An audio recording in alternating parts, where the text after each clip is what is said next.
السلام علیکم ناظرین، امید کرتا ہوں کہ آپ خیریت سے ہوں گے۔ ناظرین، اللہ تعالیٰ نے قرآن مجید فرقان حمید کی سورہ الاعراف میں بلم بن باورا کا ایک حیرت انگیز قصہ بیان فرمایا ہے۔ دوستو، بلم بن باورا اسم اعظم بھی جانتا تھا اور اس نے حضرت موسیٰ علیہ السلام کے لشکر کے لیے بد دعا بھی کی تھی اور اس کو اس کی عبرت ناک سزا ملی تھی۔ دوستو، آج کی ہماری اس ویڈیو کا موضوع ہوگا کہ یہ پورا قصہ کیا ہے اور بنی اسرائیل میں طاعون کی بیماری کیسے پھیلی اور اس سے 70,000 لوگ کیوں مارے گئے تھے، اور بلم بن باورا کون تھا اور اس کے پاس ایسا کون سا علم تھا جس کی وجہ سے اس کو مستجاب الدعا کہا جاتا تھا، اور وہ دنیا کا لعنتی شخص کیسے بنا اور اللہ تعالیٰ نے قرآن مجید میں اسے کتا کہہ کر کیوں پکارا۔ ناظرین، اللہ تعالیٰ نے قرآن مجید میں سورہ الاعراف میں ارشاد فرمایا، ان لوگوں کو اس شخص کا حال پڑھ کر سنائیے جس کو ہم نے اپنی آیتیں دیں، پھر وہ ان سے بالکل نکل گیا اور پھر شیطان اس کے پیچھے لگ گیا، سو وہ گمراہ لوگوں میں شامل ہو گیا، اور اگر ہم چاہتے تو اس کو ان آیتوں کی بدولت بلند مرتبہ عطا کرتے، لیکن وہ دنیا کی طرف مائل ہو گیا اور اپنی نفسانی خواہش کی پیروی کرنے لگا، اور اس کی حالت کتے جیسی ہو گئی۔ اگر تو اس پر حملہ کرے تب بھی وہ ہانپے، جب اس کو چھوڑ دے تب بھی وہ ہانپے۔ یہی حالت ان لوگوں کی ہے جنہوں نے ہماری آیتوں کو جھٹلایا، سو آپ اس حال کو بیان کر دیجئے، شاید وہ لوگ کچھ سوچیں۔ ناظرین، ان آیات میں حضرت محمد مصطفیٰ صلی اللہ علیہ وآلہ وسلم کو حکم دیا گیا کہ تم یہود کو اس کا قصہ سناؤ جس شخص کو اللہ نے نشانیاں دی تھیں، مگر وہ ان نشانیوں میں سے اس طرح نکل گیا جس طرح سانپ کینچلی سے نکل جاتا ہے۔ ناظرین، ان آیات میں حضرت محمد مصطفیٰ صلی اللہ علیہ وآلہ وسلم کو حکم دیا گیا کہ تم یہود کو اس کا قصہ سناؤ جس شخص کو اللہ نے اپنی نشانیاں دی تھیں،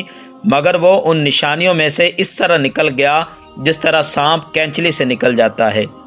ناظرین، حضرت عبداللہ ابن عباس رضی اللہ تعالی عنہ سے نقل کی گئی ایک روایت کے مطابق اس شخص کا نام بلم بن باورا اور بعض نے بلم بن بار بتایا ہے، اور یہ ملک شام میں بیت المقدس کے قریب کنان کا رہنے والا تھا۔ ایک روایت میں اس کو اسرائیلی بتایا گیا ہے کیونکہ یہ اللہ تعالیٰ کی بعض کتابوں کا علم بھی رکھتا تھا۔ ناظرین، اللہ تعالیٰ نے حضرت موسیٰ علیہ السلام اور بنی اسرائیل کو جب قوم عمالقہ، جس کو بارین بھی کہتے ہیں، ان سے جہاد کرنے کا حکم دیا تو بارین نے دیکھا کہ حضرت موسیٰ علیہ السلام اپنا لشکر لے کر قریب پہنچ چکے ہیں، تو پوری قوم اس لشکر کو دیکھ کر فکر میں پڑ گئی، اور وہ لوگ جمع ہو کر بلم بن باورا کے پاس آئے اور کہنے لگے، حضرت موسیٰ علیہ السلام اپنے لشکر کے ساتھ آ رہے ہیں اور وہ ہمارے ملک پر قبضہ کریں گے اور ہمیں ملک سے نکال دیں گے، تو آپ اللہ سے دعا کریں کہ وہ پورا لشکر واپس لوٹ جائے، کیونکہ بلم بن باورا اسم اعظم بھی جانتا تھا اور بارین یہ بات جانتے تھے کہ اس کی ہر دعا قبول ہوتی ہے۔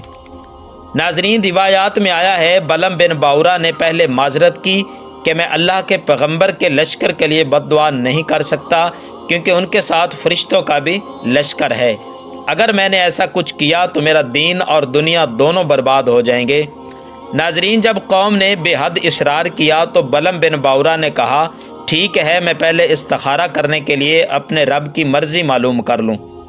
دوستو، جب بلم نے استخارہ کیا تو اللہ تعالیٰ نے بلم بن باورا کو بد دعا کرنے کے لیے منع کیا، تو بلم نے قوم سے کہا کہ مجھے بد دعا کرنے کے لیے منع کر دیا گیا ہے۔ ناظرین، اس وقت جب بارین نے ڈھیر سارے تحائف دیے اور بارین کا اصرار اور بڑھتا گیا،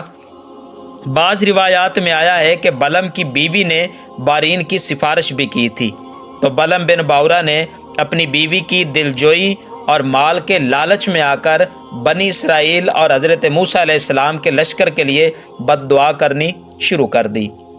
اور ناظرین، اللہ کی کرنی ایسی تھی کہ وہ بد دعا جو بلم حضرت موسیٰ علیہ السلام کے لشکر کے لیے کہنا چاہتا تھا، اس کی زبان سے وہ بد دعا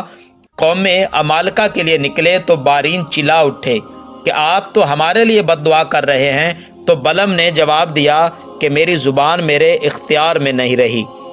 اور نتیجہ یہ نکلا کہ اس قوم پر تباہی آئی، اور بلم بن باورا کو یہ سزا ملی کہ اس کی زبان لٹک کر سینے پر آ گئی۔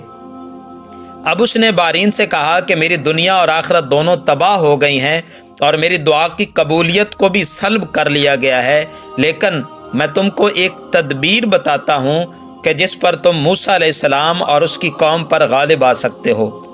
ناظرین، تدبیر یہ تھی کہ تم اپنی حسین لڑکیوں کو زیب و آرائش کے ساتھ ان کے لشکر میں بھیج دو، اور ان کو تاکید کر دو کہ بنی اسرائیل کے لشکر میں سے جو کچھ بھی ان کے ساتھ کرنا چاہیں تو وہ منع نہ کریں۔ دوستو، بلم بن باورا کی یہ شیطانی چال بھی بارین سمجھ گئے، اور انہوں نے ایسا ہی کیا۔ بنی اسرائیل کا ایک شخص جس کا نام شمعون تھا، جو حضرت موسیٰ علیہ السلام کے لشکر کا سپہ سالار بھی تھا، اس کو ایک خوبصورت کنانی لڑکی پسند آ گئی، اور وہ اس لڑکی کو لے کر حضرت موسیٰ علیہ السلام کے پاس گیا اور کہنے لگا کہ آپ اس عورت کو حرام سمجھیں گے؟ تو حضرت موسیٰ علیہ السلام نے فرمایا، یہ مجھ پر حرام ہے اور تجھ پر بھی حرام ہے۔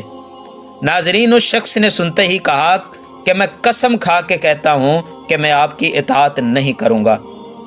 اور وہ اس لڑکی کو خیمے میں لے گیا اور فعل بد کا مرتکب ہو گیا، جس کے نتیجے میں اللہ تعالیٰ نے طاعون کی بیماری مسلط کر دی، جس سے بنی اسرائیل کے 70,000 آدمی موت کی لپیٹ میں آ گئے تھے۔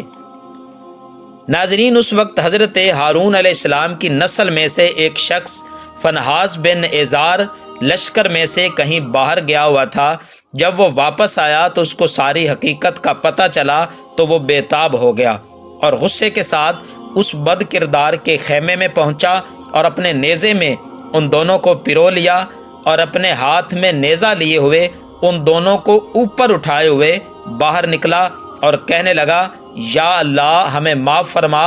اور ہم پر سے یہ بیماری دور فرما، اور دیکھ لے ہم تیرے نافرمانوں کے ساتھ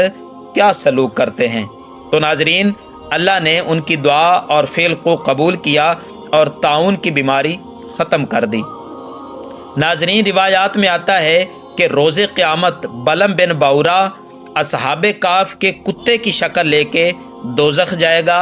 اور وہ اصحاب کہف کا کتا بلم بن باورا کی شکل لے کے جنت جائے گا۔ امید کرتا ہوں کہ ناظرین یہ ویڈیو آپ کو پسند آئے گی۔ ملتے ہیں ایک اگلی ویڈیو کے ساتھ۔ اللہ حافظ۔